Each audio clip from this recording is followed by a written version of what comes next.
loss, and it's the emotional suffering you feel when something or someone you love is no longer around or is taken away. The pain of loss can be very, very overwhelming.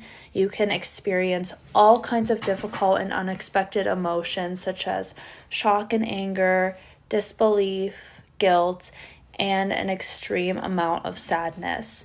Coping with loss of someone or something is one of life's biggest challenges.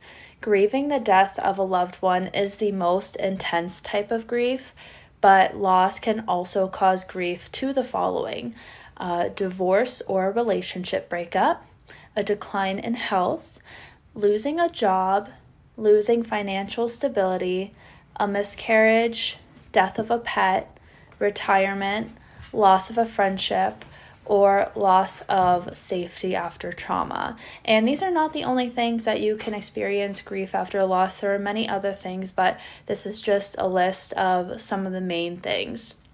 Whatever loss you are experiencing, it's very personal to you, so you should not feel ashamed about how you feel or believe that it's only appropriate to grieve for certain things. If the person, animal, relationship, or situation was significant and important to you, it's normal to grieve the loss that you're experiencing. The process of grieving is very much an individual experience, meaning that there is no right or wrong way to grieve. How you grieve depends on personal factors such as your personality, coping skills, coping style, your life experiences, and how significant that loss was to you. There is no normal timetable for grieving. It's a process that takes time. Healing happens gradually, and it cannot be forced or hurried. The 5 stages of grief do include denial, anger, bargaining, depression, and acceptance. When grieving a loss, there are ways to cope with the pain, coming to terms with the grief, and eventually picking up the pieces and moving on with your life. One way to cope with grief is to acknowledge your pain. Another way is to accept that grief can trigger many different memories at unexpected times and unexpected emotions. Understand that your grieving process will be unique to you and only you. Seek out support from people who care about you. This is the time to learn and learn who your support system is and to lean on those people who do care about you. Rather than avoiding them, draw friends and loved ones close, spend time together, and accept the assistance that's offered.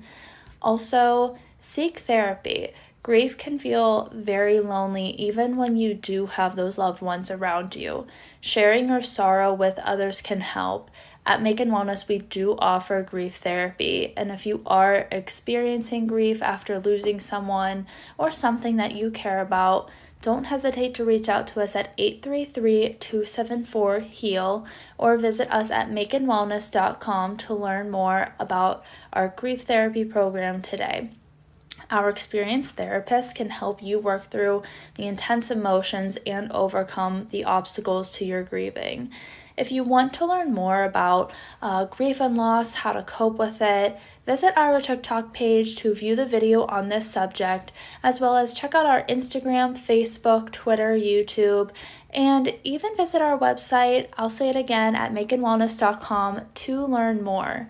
That is all we will be talking about today. Thank you for joining this live and for learning about this topic. I hope you all were able to learn and take away something from this live today.